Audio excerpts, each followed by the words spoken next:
Why is that important? Because what it will do, it will cause you to focus. It will cause you to concentrate.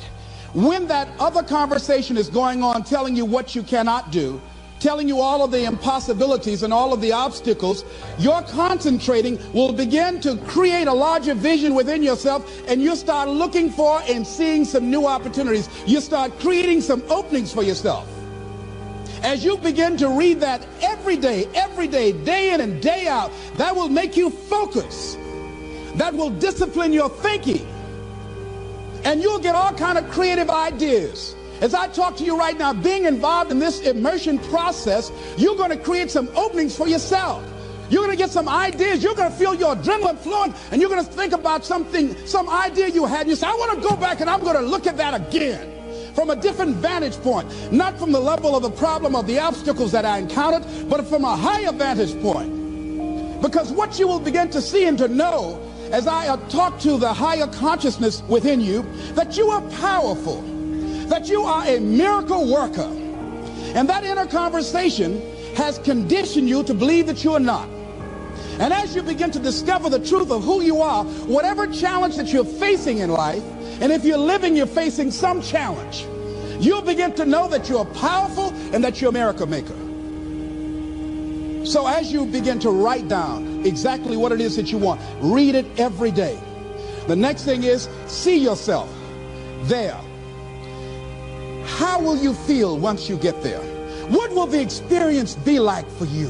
What will be different? What kind of person do you have to become in order to get there? Visualize yourself there, living the experience. I remember when I ran for state representative in Columbus, Ohio, and I had a lot of people telling me, and you got to watch not only the conversation within, but the conversation without, telling me, Les, you can't possibly win. You can't do that. And I went down to the legislature, and I saw myself. I knew what I wanted. I saw myself in the chair. I pointed out the chair that I wanted. I used to go and sit up in the galleries and watch the legislative process. I used to go to the committee meetings and listen to legislation being introduced. I learned how to write legislation, how to amend legislation. I started thinking like a legislator, got up every day dressing, thinking like that, selling myself on it, seeing myself in the legislature. Mr. Speaker, I'm the gentleman from the 29th House District. I'd like to introduce the bill. I went in the legislature, walked around. I had the experience of it. And when I ran and won against overwhelming odds, they were shocked. I won the election even before it was held because I was living it in my mind. You want to see yourself beyond your circumstances. You got a challenge, see yourself beyond your challenge. See yourself with the challenge already resolved. And knowing that all is well, seeing yourself in control and in charge of your destiny, being healthy and happy. The next thing is, it is important in the area of motivating yourself, it's important to know why you're doing it. Because that mind will say, why bother? Why go through all this? This is too hard. No, throw in the towel. It's not worth it. Has it ever said that to you before? Here's how you can handle that. Here's how you override that. Write down 5 reasons why you deserve it. Why do you deserve what you want? Why you?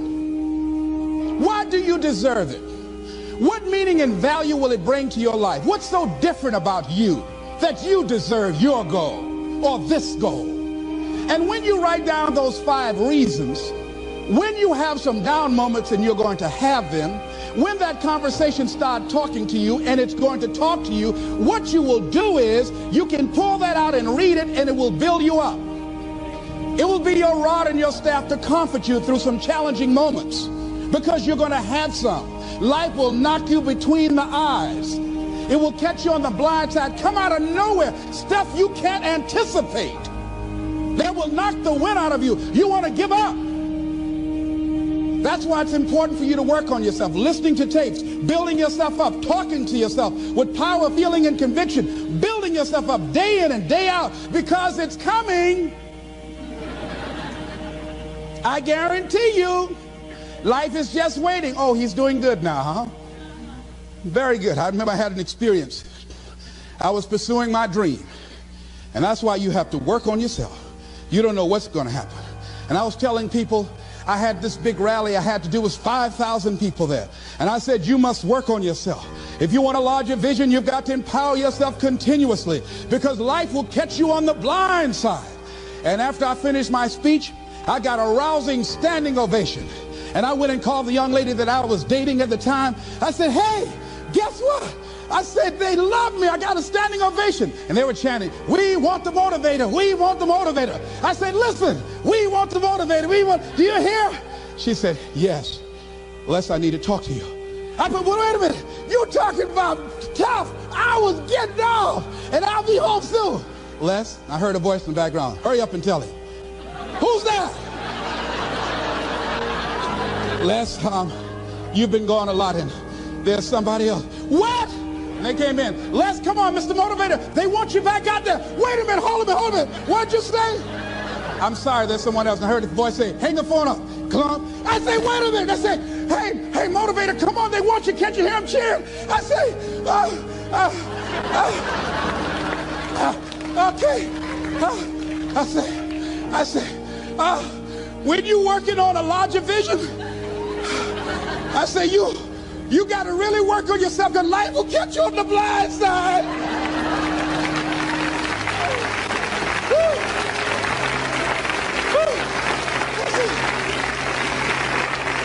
I say, you better be ready. And you better make sure you want it, because it'll make you cry. And somebody said, the Spirit is on him. Thank you, thank you, thank you, thank you. I was talking till they started blinking the lights. They had to come pull me off, and I said, you got to have a larger vision. You make sure, wait a minute, you make sure you work on yourself. They said, come on, Mr. Brown, come on. Yeah. I went back to my hotel room, and loneliness and heartbreak was sitting on the bed, said, are you coming in now? Do you have your larger vision now? How's your positive attitude? Say, get on in here. Are you still breathing? Shut up. You want your gold? No, I don't want this gold now. Life will wear you out.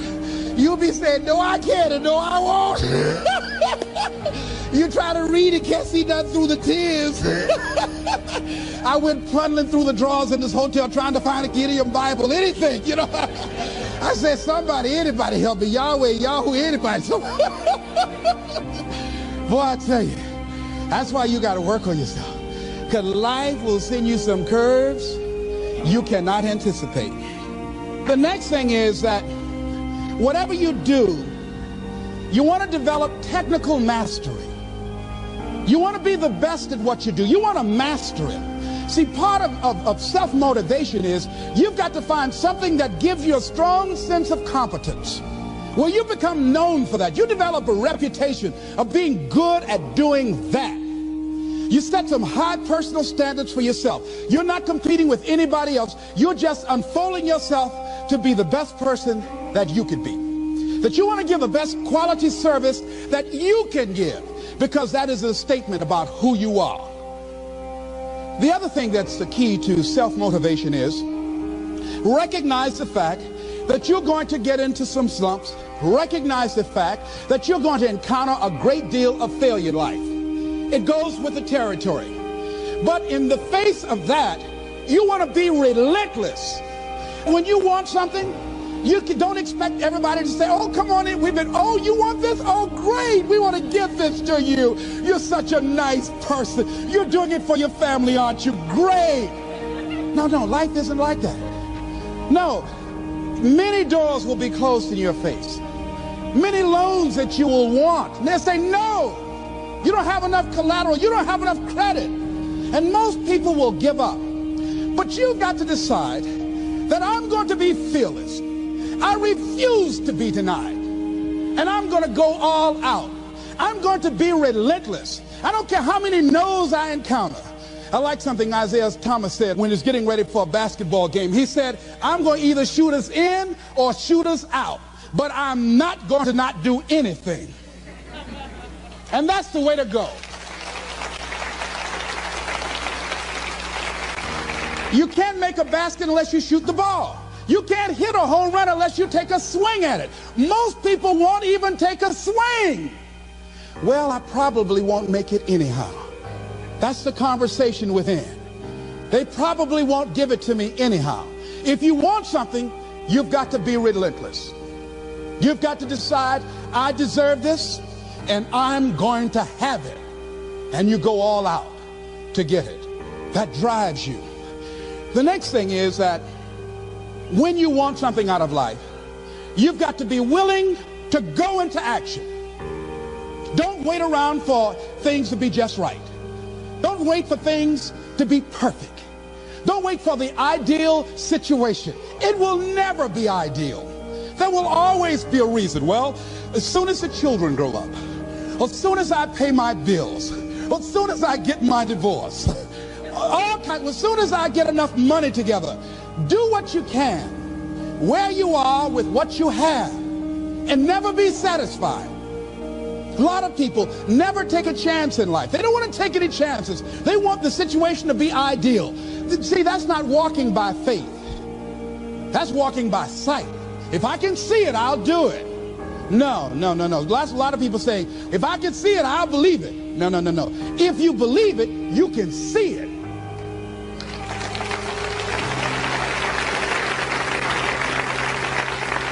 And don't be disturbed because no one else can see it. That's not unusual. That is ordinary. But because you want some different kind of results in your life, you've got to be willing to be unreasonable. If you want unreasonable results in your life, you've got to be willing to be unreasonable. Part of being unreasonable, you don't judge according to appearances. Part of being unreasonable, you can see it because you believe it.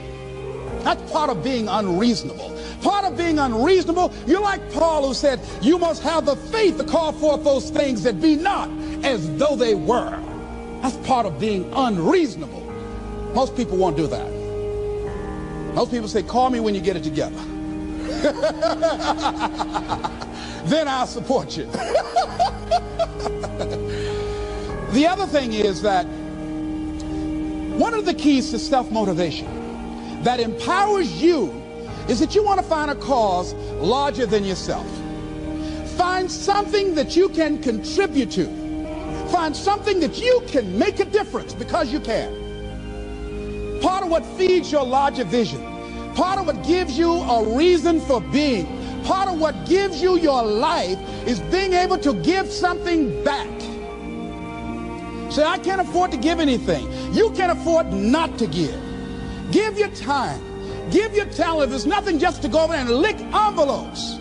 I don't know exactly what I'm going to do, but I'm going over there. It's part of my tithing in the universe. Once you develop that special sense of mission, and that's what you develop when you're part of a larger cause than yourself, it drives you. You don't need an alarm clock to get up in the morning. You have special power. You'll go places and folk will like to be around you. They will know there's something different about you. When you go in, they'll say, hey, that's somebody important. I want to know who you are. I just want to be near you. That energy that you have, that consciousness that you will embody will affect everybody around you. The next thing is that you want to create a home court advantage for yourself. You've got to be aware of who you have around you. So you want to be selective. Have friends that will enable you to grow. I have friends that help me to grow spiritually. These are my spiritual friends.